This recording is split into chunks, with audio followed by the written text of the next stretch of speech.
സ്നേഹമുള്ളവരെയും കുരിശിൻ്റെ ചുവട്ടിൽ നിന്ന പരിശുദ്ധ അമ്മ വിശ്വാസത്തിൻ്റെ ഏറ്റവും വീരോചിതമായ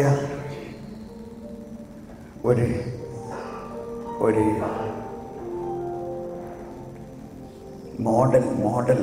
മോഡൽ. എന്താണ് ക്രിസ്തീയ വിശ്വാസം എന്നത് ശരിക്കും മനസ്സിലാകാൻ അമ്മയെ നോക്കിയാൽ മതി.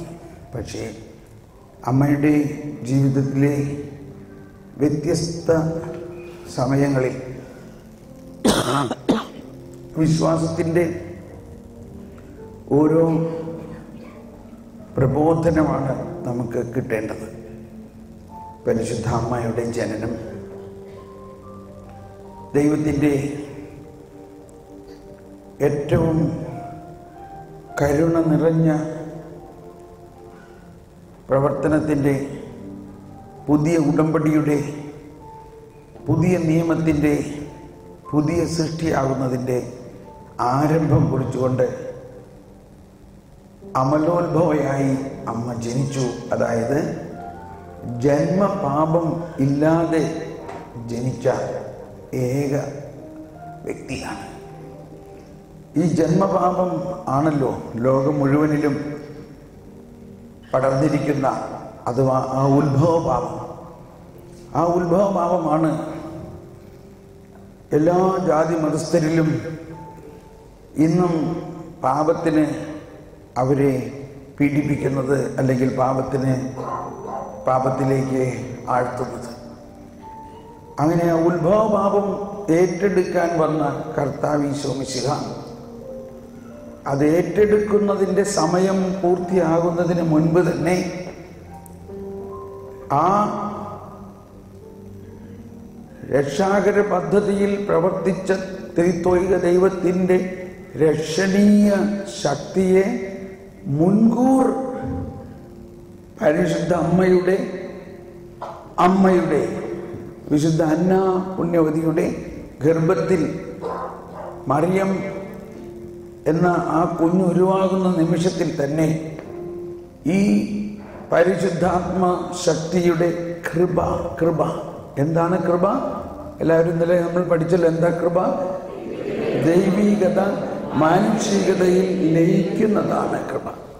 അങ്ങനെ ദൈവീകതയുടെ മുഴുവൻ സത്തയും ഈ കുഞ്ഞിൽ ലയിച്ച് ആ ഭ്രൂണം അല്ലെങ്കിൽ ആ ഗർഭാവസ്ഥയിൽ തന്നെ ഉത്ഭവഭാവത്തെ മാറ്റി അമലോത്ഭവയായി ജനിച്ചതിലാണ് മാതാവിനോടുള്ള നമ്മുടെ ഭക്തിയുടെ പ്രധാനമായ രഹസ്യം. തുടർന്ന് അങ്ങനെ അമലോത്ഭവയായി ജനിച്ച മാതാവിൻ്റെ പ്രവർത്തനത്തിലൂടെ അല്ല വിശുദ്ധിയിലുള്ള ജീവിതം ഉണ്ടാകുന്നത്, കൃപയുടെ പ്രവർത്തനത്തിലൂടെയാണ്. ആ കൃപയുടെ പ്രവർത്തനത്തിലൂടെ മാതാവിൽ പരമപരിശുദ്ധി നിറഞ്ഞു. പിന്നെ എല്ലാ കൽപ്പനകളും ഓട്ടോമാറ്റിക്കായിട്ട് പാലിക്കപ്പെടുകയാണ്. എല്ലാ കൽപ്പനകളുടെയും അതീതമായ മറ്റൊരു പുതിയ കൽപ്പനയുടെ ആളായി മാറുന്നു, ഉടമ്പടിയുടെ ആളായി മാറുന്നു. ആ കൃപ നിറഞ്ഞ അമ്മയാണ് ഗബ്രിയേൽ മാലാഖ കാണുന്നപ്പോൾ പറഞ്ഞത്, കൃപ നിറഞ്ഞവളേ നിനക്ക് സ്വസ്തി. മാതാവിൽ നിറഞ്ഞു നിൽക്കുന്ന കൃപയെയാണ് നമ്മൾ കൂടുതലായി മനസ്സിലാക്കേണ്ടത്. ആ കൃപയുടെ പ്രവർത്തനം നമ്മൾ മനസ്സിലാക്കുമ്പോൾ ഗബ്രിയേൽ മാലാഖ സക്കറിയ പ്രവാചകൻ അല്ലെങ്കിൽ പുരോഹിതനായ സക്കറിയായുടെ അടുത്ത് വന്നു. എലിസബത്ത് ഗർഭിണിയാവും എന്ന് പറഞ്ഞപ്പോൾ, നിനക്കൊരു കുഞ്ഞുണ്ടാകും എന്ന് പറഞ്ഞപ്പോൾ സക്കറിയ പറഞ്ഞു, ഇതെങ്ങനെയാണ്? ഞാൻ ഇത്രയും വയസ്സായ എനിക്ക് ഇപ്പോൾ ഒരു കുഞ്ഞുണ്ടാവുന്നത്, എൻ്റെ ഭാര്യയാണെങ്കിൽ വന്ധ്യ. അതിൻ്റെ അർത്ഥം സക്കറിയാക്ക് അത് വിശ്വസിക്കാനുള്ള കൃപ അന്ന് കിട്ടിയിട്ടുണ്ടായില്ല. കൃപ മാതാവിനെ അടുത്ത് ഗബ്രിയേൽ ദൂതൻ പറഞ്ഞപ്പോൾ മാതാവ് പറഞ്ഞു, ഇതെങ്ങനെ സംഭവിക്കും? അപ്പോൾ മാതാവ് ഇത് വിശ്വസിക്കുന്നു. കർത്താവ് അരുളി ചെയ്തിട്ടുണ്ടെങ്കിൽ തീർച്ചയായിട്ടും ഇത് സംഭവിക്കും. പക്ഷെ ഇതെങ്ങനെ സംഭവിക്കും? ഞാനൊരു പുരുഷനെ അറിയില്ലല്ലോ, ഒരു പുരുഷനുമായിട്ട് കിടന്നിട്ടില്ലല്ലോ. ഇത് പുരുഷൻ വഴിയല്ല, പുരുഷ ബീജത്തിലൂടെ അല്ലാതെ ഒരു കന്യക ഗർഭം ധരിക്കാൻ പോകുകയാണ്.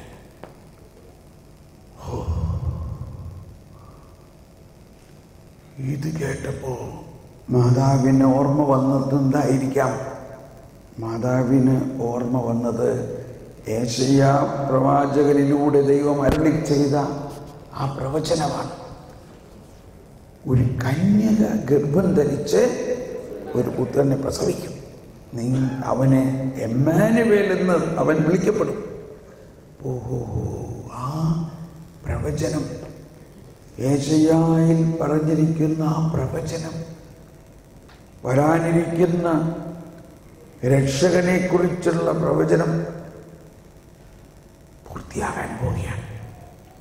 ഓ, ഇതാ കർത്താവിൻ്റെ ദാസി, അങ്ങയുടെ വചനം എന്നിൽ നിറവേറട്ടെ.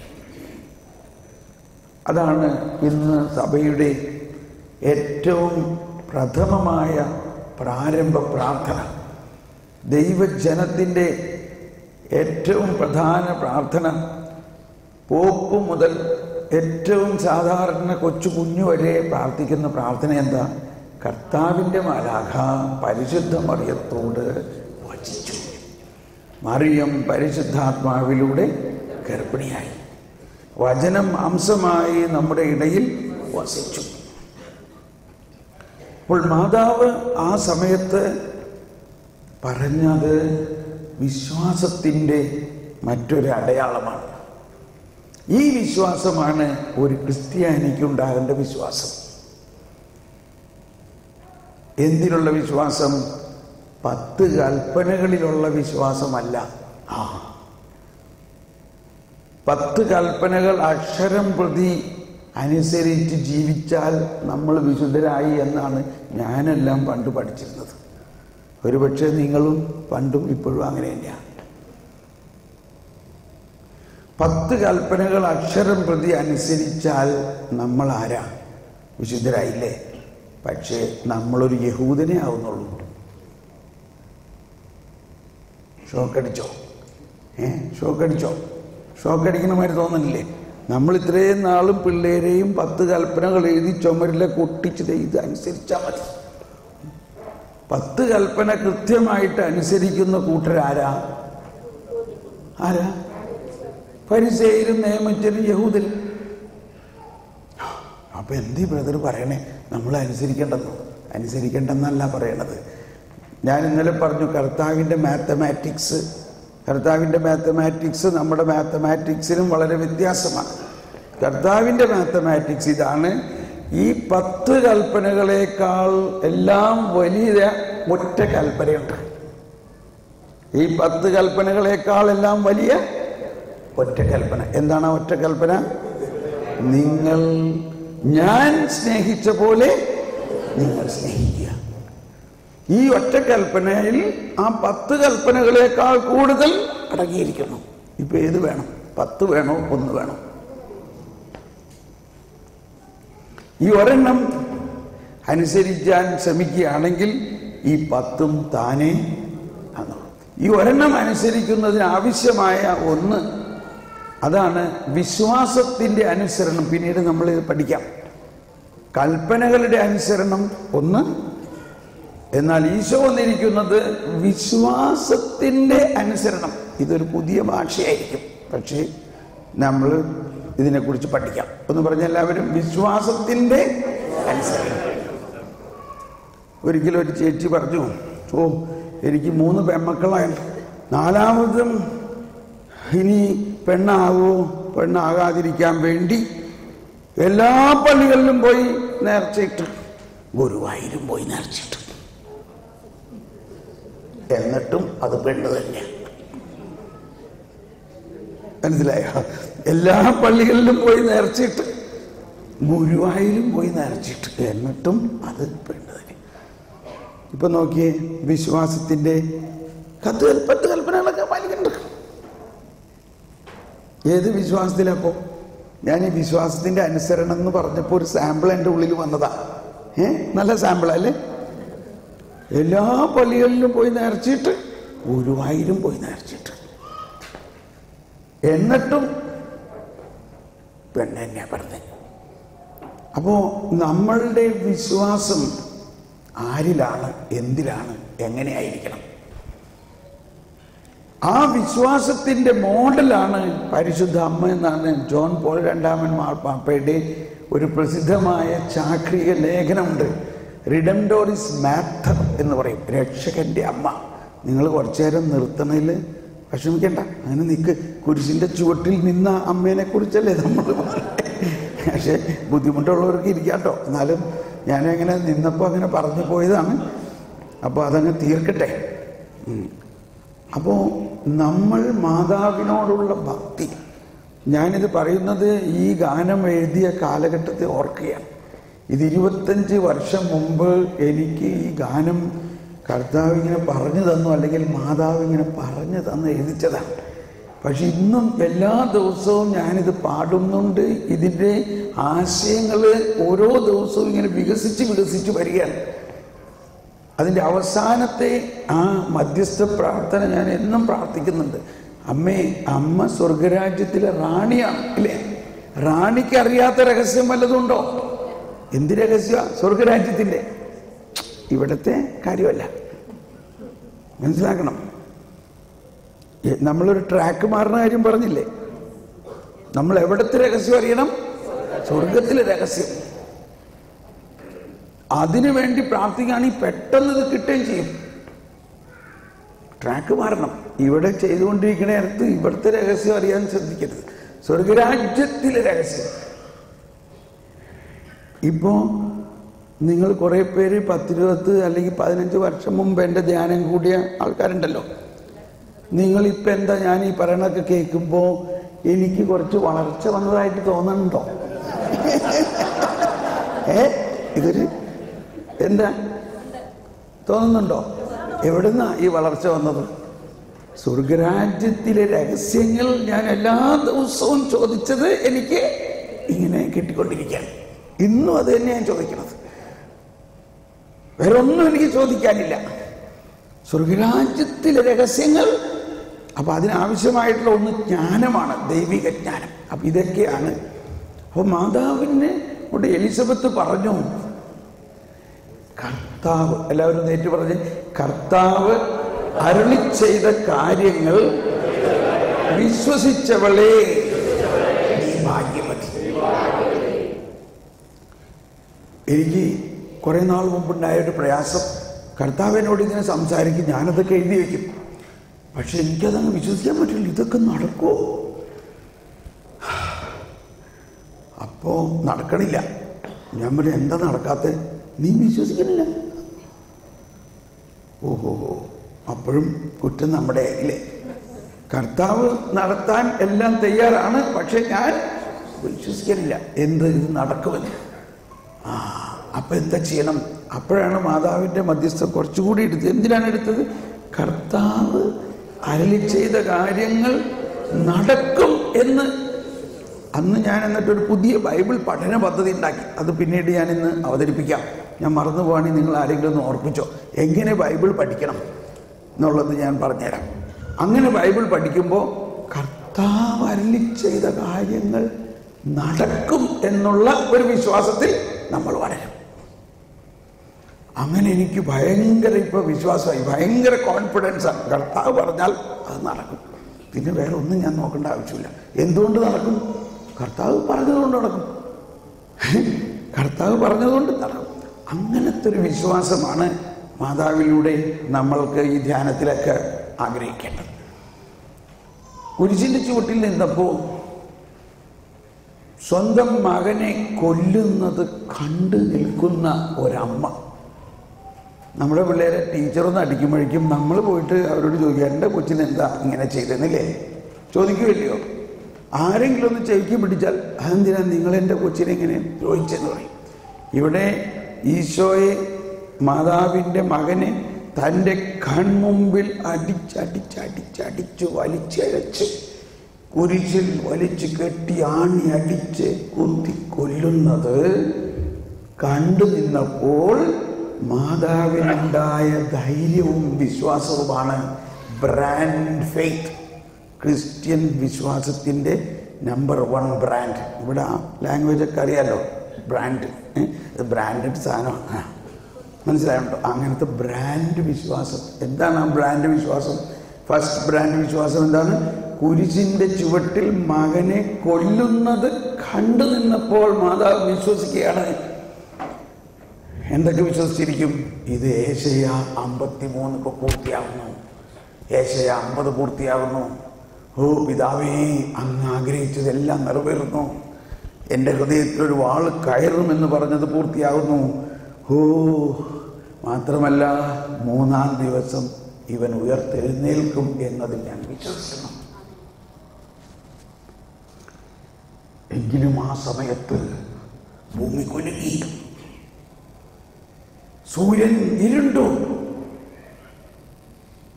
പാറ പിളർന്നു, പ്രേതാലയങ്ങൾ അഥവാ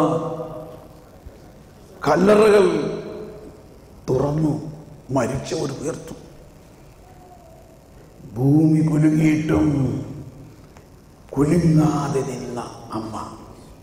അത് വേറൊരു പാട്ട് എഴുതിയിട്ടുണ്ട് ഈ അർത്ഥത്തിൽ. കുരിശിൽ തൻ സുതൻ ജീവൻ വെടിഞ്ഞന്ന് നട്ടുച്ചയ്ക്ക് സൂര്യനിരുണ്ടു, പാറ പിളർന്നു, ഭൂമി കുലുങ്ങി, കുലുങ്ങാതെ അമ്മയിത സുതനോടൊപ്പം. എല്ലാവരും കുലുങ്ങാതെ അമ്മയിത സുതനോടൊപ്പം. ഒന്നുകൂടി, കുലുങ്ങാതെ. ഇതാണ് ബ്രാൻഡ് വിശ്വാസം, ഫസ്റ്റ് ബ്രാൻഡ്. നമ്മുടെ ജീവിതത്തിൽ ഒരുപാട് ധ്യാനം കൂടിയിട്ടുള്ളവരാണ് നമ്മളെല്ലാവരും. ഞാനൊരു കളിയാക്കി പറയണതല്ല, കാര്യം പറയണതാണ്. നമ്മൾ ഒരുപാട് ധ്യാനം കൂടിയിട്ടുണ്ട്. പക്ഷേ കാര്യത്തോടടുക്കുമ്പോഴാണ് നമ്മൾ കട്ടിൽ പിടിക്കും. എന്തെങ്കിലും ഒരു പ്രശ്നം ഉണ്ടാകുമ്പോൾ ഉടനെ വാവിട്ട് കാണും, അയ്യോ സകലതും പോയല്ലോ കർത്താവേ, ഇത്രയും ധ്യാനം കൂടി ഇത്രയും പ്രാർത്ഥിച്ചിട്ട് എന്ത് പ്രയോജനം ഉണ്ടായി പറഞ്ഞ് നമ്മൾ തളരരുത്. നമുക്ക് എന്ത് സംഭവിക്കുന്നുവോ അതെല്ലാം ദൈവം അറിഞ്ഞിട്ടാണ്. ദൈവം അറിയാതെ ഒന്നും സംഭവിക്കുന്നില്ല. നമ്മളോ നമ്മുടെ മക്കൾക്കോ നമ്മൾക്ക് എല്ലാം സംഭവിക്കുന്നത് നോക്കുമ്പോൾ അത് നമ്മൾ ഉദ്ദേശിച്ച മാതിരിയല്ല. ഓക്കെ, അപ്പം ഈ ബോധ്യത്തോടെ പുതിയ നിയമത്തിൻ്റെ കവാടത്തിലാണ് നമ്മളിപ്പോൾ. പഴയ നിയമം അവസാനിച്ചു എന്നും പറഞ്ഞുകൊണ്ട് ആ ബൈബിൾ കീറിയൊന്നും കളയരുത്. പഴയ നിയമം അവസാനിച്ചു എന്ന് പറഞ്ഞാൽ പുതിയ നിയമം വന്നു കഴിഞ്ഞിരിക്കുന്നു. ഈശോ പറഞ്ഞു, നിയമവും പ്രവാചകന്മാരും സ്നാപക യോഹന്നാനോടെ കഴിഞ്ഞു എന്ന് പറഞ്ഞാൽ എന്താ അർത്ഥം? ശ്രദ്ധിക്കണേ, വളരെ ശ്രദ്ധിക്കണം. അല്ലെങ്കിൽ ഇതേ തോമസ് പോൾ പറഞ്ഞു ഇനി നിയമമൊന്നും വേണ്ടാന്ന് പറയരുത്. ഞാൻ നിയമം വേണ്ടാന്ന് പറഞ്ഞില്ല. നിയമവും പ്രവാചകന്മാരും സ്നാപക യോഹന്നാനോടെ കഴിഞ്ഞു. കർത്താവ് പറഞ്ഞ വചനമല്ലേ. പിന്നെന്താ പറഞ്ഞത്? അതിനകത്ത് എന്താ നമ്മൾ മനസ്സിലാക്കേണ്ടത്? നിയമവും പ്രവാചകന്മാരും ആരെക്കുറിച്ച് പ്രവചിച്ചുവോ അവൻ വന്നിരിക്കണോ. അവനാരാ? യേശു. ഇനി ആര് പറയണതാ കേൾക്കേണ്ടത്? ആ അർത്ഥത്തിലാണ് മാതാവ് പറഞ്ഞത്, ഇനി അവൻ പറയുന്നത് കേൾക്കുവിൻ. അവരുടെ പഴയ വീഞ്ഞ് തീർന്നു. ആ വീഞ്ഞ് തീർന്നു എന്ന് പറയണത് പഴയ നിയമം അവസാനിച്ചു. ഇനി വേണ്ടത് ഒരു പുതിയ വീഞ്ഞാണ്. ഇതാണ് കാനായിലെ കല്യാണം. അപ്പോൾ നമുക്കിതൊക്കെ മനസ്സിലാക്കണോ? അപ്പോൾ നമ്മൾ ഇപ്പോൾ ഇവിടെ എഴുതി വച്ചിട്ടുള്ള വചനമുണ്ട്. എന്താ? കർത്താവായ യേശുക്രിസ്തുവിൽ വിശ്വസിക്കുക, നീയും നിന്റെ കുടുംബവും. ഇത് നമുക്ക് 100 പ്രാവശ്യം പറയാറുള്ള വചനമല്ലേ? പക്ഷേ ഇന്ന് നിങ്ങൾക്ക് വൈകുന്നേരം ആകുമ്പോഴേക്കും മനസ്സിലാവും എന്താണ് കർത്താവായ യേശുക്രിസ്തുവിൽ വിശ്വസിക്കുന്നതിൻ്റെ അർത്ഥം. സ്നേഹമുള്ളവരെ, ഞാനിതാരും കുറ്റം പറയല്ല. എനിക്ക് തന്നെ ലജ്ജ തോന്നിയിട്ടുണ്ട്. എനിക്കിത് മനസ്സിലായത് ഈ 2-3 വർഷം മുമ്പാണ്. ഞാൻ എന്തോരം വചനം പ്രഘോഷിച്ചിട്ടുള്ളതാ. 25 വർഷം രാപകലില്ലാതെ കർത്താവിന് വേണ്ടി ശുശ്രൂഷ നടത്തുന്ന എനിക്ക് ഈ കാര്യങ്ങൾ മനസ്സിലായത് ഈ 2-3 വർഷം മുമ്പാണ്. അതുകൊണ്ട് നിങ്ങൾക്ക് മനസ്സിലായില്ല എന്ന് വിചാരിച്ച് വിഷമിക്കണ്ട. പക്ഷെ എനിക്കുള്ള പ്രയാസം എന്താ? എന്നോട് ആരും പറയാനുണ്ടായിരുന്നില്ല എന്താണിത്. പക്ഷെ ഇപ്പോൾ ഞാൻ നിങ്ങളോട് പറയുകയാണ്. അതുകൊണ്ട് നിങ്ങൾക്കിനി പറയാൻ പറ്റില്ല എന്നോട് ആരും പറഞ്ഞില്ല. നമുക്ക് കണ്ണടച്ചിങ്ങനെ പ്രാർത്ഥിക്കാം. എന്നിൽ വസിക്കുന്ന പരിശുദ്ധാത്മാവേ, നമ്മൾ ആത്മാവേ പരിശുദ്ധാത്മാവേ എന്നുള്ള ഗാനം ആലപിക്കാൻ പോവുകയാണ്. ഇതിലെല്ലാം നിങ്ങൾ ആഗ്രഹിക്കേണ്ടത് ദൈവത്തിൻ്റെ ജ്ഞാനം നിറയാൻ, എന്താണ് കർത്താവായ യേശുക്രിസ്തുവിൽ വിശ്വസിക്കുക എന്നതിൻ്റെ അർത്ഥം. കർത്താവേ പരിശുദ്ധാത്മാവേ, അങ്ങ് ഞങ്ങളിൽ വസിക്കുന്നു. ഞങ്ങളിൽ വസിക്കുന്ന, എല്ലാവരേറ്റ് പറഞ്ഞുകൊണ്ട്, ഞങ്ങളിൽ വസിക്കുന്ന പരിശുദ്ധാത്മാവേ, ദൈവരാജ്യത്തിന്റെ രഹസ്യങ്ങൾ ഞങ്ങൾക്ക് വെളിപ്പെടുത്തി തരണമേ. ജ്ഞാനം നൽകണമേ, ജ്ഞാനം നൽകണമേ. ദൈവിക രഹസ്യങ്ങൾ വെളിപ്പെടുത്തി തരണമേ. പുതിയ നിയമത്തിന്റെ രഹസ്യങ്ങൾ ഞങ്ങളുടെ കുടുംബത്തിന്, ഞങ്ങളുടെ കുടുംബ ജീവിതത്തിന് ആവശ്യമായ രീതിയിൽ പകർന്നു തരണമേ. ആത്മാവേ, പരിശുദ്ധാത്മാവേ, ആത്മാവേ, പരിശുദ്ധാത്മാവേ, എന്നിൽ കത്തി പടരണമേ.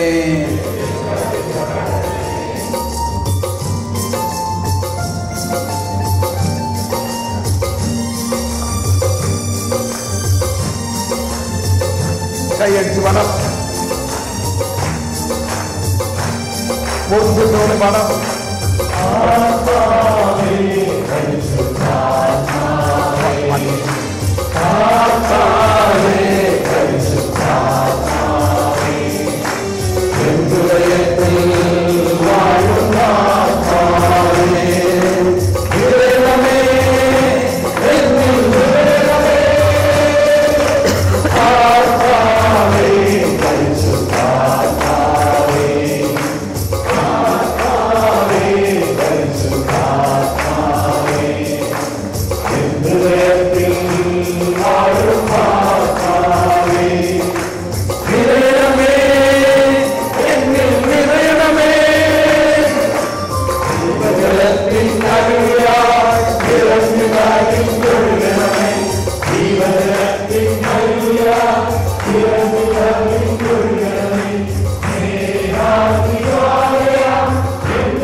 ദൈവത്തിന്റെ ആലയമാണ് നമ്മൾ, ദൈവത്തിന്റെ ജനമാണ് നമ്മൾ. പഴയ നിയമം പോലെയല്ല, ദൈവ മക്കളാണ് നമ്മൾ, ദൈവത്തിന്റെ ഓമന മക്കളാണ് നമ്മൾ. ഒരിക്കലും ശിക്ഷിക്കാത്ത, രക്ഷിക്കുന്ന ദൈവത്തിന്റെ കൃപയാണ് നമ്മളിലുള്ളത്. രക്ഷിക്കുന്ന ദൈവം.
ജ്ഞാനം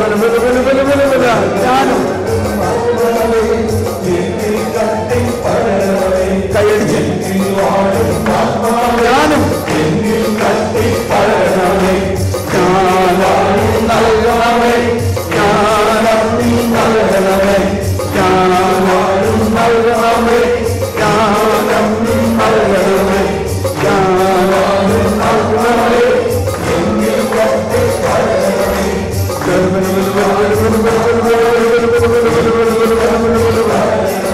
നൽകണമേ.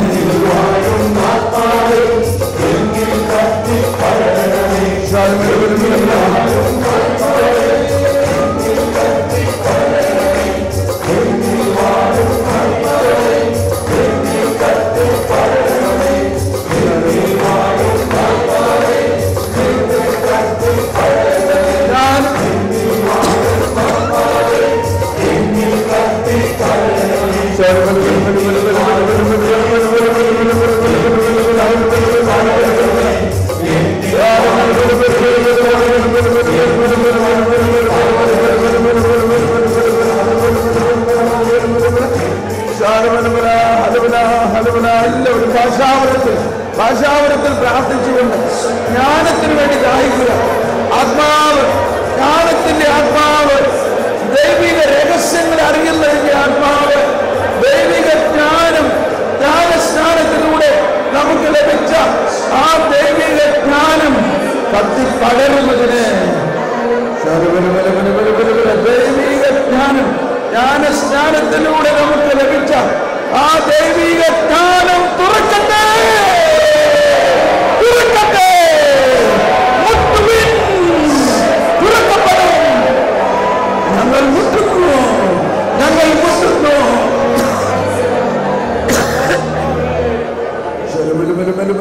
നമ്മുടെ മാനുഷിക ജ്ഞാനത്തെ അടിയറ വെച്ചുകൊണ്ട് ദൈവമേ, എന്റെ അറിവ് ഇവിടെ എല്ലോളമേ ഉള്ളൂ, എന്നാൽ എനിക്കിനി അറിയേണ്ടത് ഒരു കടലോളമുണ്ടല്ലോ. ജ്ഞാനം നൽകണേ, ദൈവിക ജ്ഞാനം.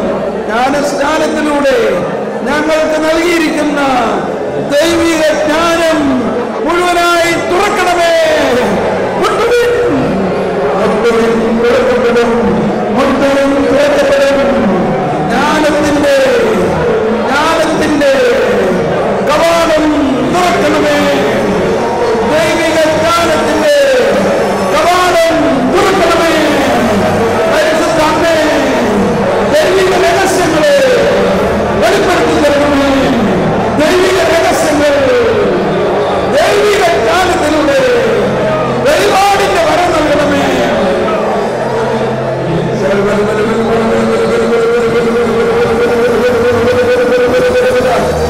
മാനുഷിക ജ്ഞാനത്തിൽ നിന്ന്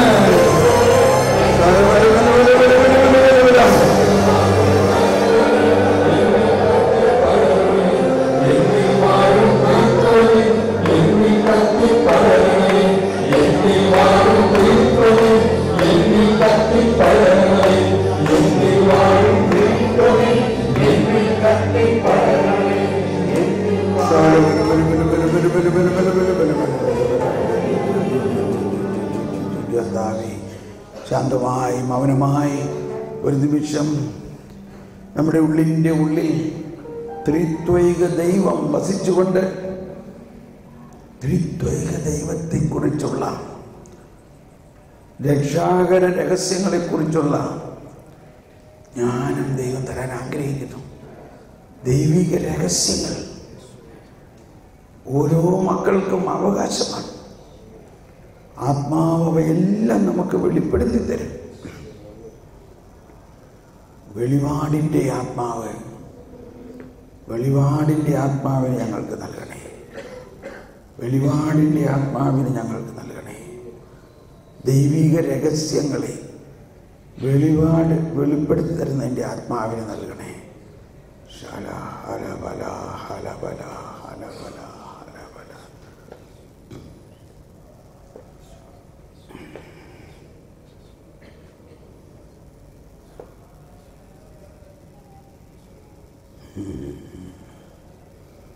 കർത്താവേ,